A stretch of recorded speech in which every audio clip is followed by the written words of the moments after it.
Hello everyone, welcome to Kamalika home kitchen.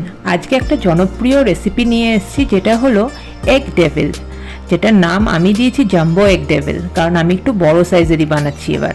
এটা বানানো কিন্তু খুবই সহজ, বিকেলের চায়ের সাথেই হোক কি শুধু শুধু, আমরা সবাই খেতে কিন্তু খুব ভালোবাসি এটা। তাহলে দেখে নেওয়া যাক এর জন্য কি কি লাগে। সবার প্রথমে আমি 4টে মিডিয়াম সাইজের আলু সেদ্ধ করে রেখে দিয়েছিলাম, যেটাকে আমি হাত দিয়ে ভালো করে ম্যাশ করে নিলাম। চাইলে এটা ম্যাশারের সাহায্যেও ম্যাশ করা যেতে পারে। এরপর কড়াইয়ে 2 চামচ তেল দিয়ে হাফ চামচ জিরে আর শুকনো লঙ্কা ফোড়ন দিয়ে নেব। আজকের রেসিপিটা ভালো লাগলে লাইক করবেন, শেয়ার করবেন আর আমার চ্যানেলটা প্লিজ সাবস্ক্রাইব করবেন। এরপর এর মধ্যে একটা মিডিয়াম সাইজের পেঁয়াজ ভালো করে কুচিয়ে রেখেছিলাম, সেটা দিয়ে দেব। সেটা যখন একটু ভাজা ভাজা হয়ে যাবে, তার মধ্যে হাফ চামচ আদা রসুন বাটা দিতে হবে। আপনারা রসুন না খেলে রসুনটা স্কিপ করতে পারেন। আদা রসুনের যখন কাঁচা গন্ধটা চলে গেছে, তখন আমি 1 চামচ কাঁচা লঙ্কা কুচি দিয়ে দিই। এবার এর মধ্যে শুকনো মশলাগুলো দিতে হবে। স্বাদ মতো নুন, হলুদ, শুকনো লঙ্কার গুঁড়ো, জিরের গুঁড়ো, ধনের গুঁড়ো এবং গরম মশলা দিতে হবে। মশলার পরিমাণগুলো স্ক্রিনে দেখে নেবেন, ওখানে সব লেখা আছে। এর মধ্যে ম্যাশ করে রাখা আলুগুলো দিয়ে দিলাম।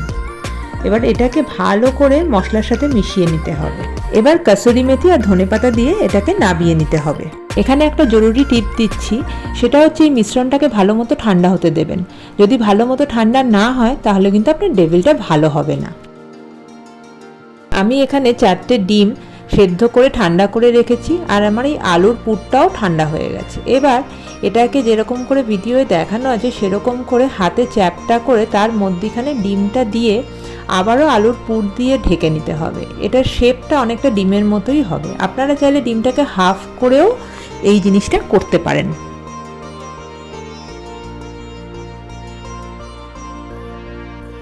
এবার কোটিংয়ের জন্য 2টো ডিম, পরিমাণ মতো লবণ, কর্নফ্লাওয়ার আর জল, এটা দিয়ে ভালো করে মিশিয়ে নিতে হবে। কর্নফ্লাওয়ারটা দিয়েছি যাতে এই ডিমের ডেভিলের কোটিংটা খুব সুন্দর মচমচে হতে পারে।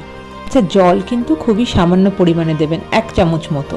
এবার একটা করে ডেভিল নিয়ে ডিমের গোলায় চুবিয়ে তারপর সেটাকে ব্রেড ক্রাম্বসে কোট করতে হবে। আমি ব্রেড ক্রাম্বসটা ঘরেই বানিয়ে নিয়েছিলাম। আপনাদের কাছে না থাকলে আপনারা টোস্ট বিস্কিটের গুঁড়োও ব্যবহার করতে পারেন। আপনারা চাইলে একবারও কোট করতে পারেন, কিন্তু আমি এখানে 2বার করেছি, যাতে খোলাটা একটু মোটা হয় এবং মচমচে হয়। এখানে আমি আরেকটা জরুরি টিপ আপনাদের সাথে শেয়ার করতে চাই, সেটা হলো অ্যাটলিস্ট আধ ঘন্টার জন্য এই ডেভিলগুলোকে ফ্রিজে রেখে দেবেন। তারপরে যখন ভাজবেন, তখন আর এর কোটিং খুলে যাওয়ার কোনো রকম রিস্ক থাকবে না। আর এই অবস্থায় যদি আপনারা ডিপ ফ্রিজে 2 সপ্তাহ এটাকে স্টোর করে রাখেন, এটা কিন্তু নষ্ট হবে না। বাড়িতে কোনো অতিথি এলে তাহলে বের করে ঝটপট করে এগুলোকে ভেজে গরম গরম খাওয়ানো যাবে। রেসিপিটা কেমন লাগলো অবশ্যই আমায় কমেন্টে জানাবেন, আর পছন্দ হলে প্লিজ সাবস্ক্রাইব করে দেবেন।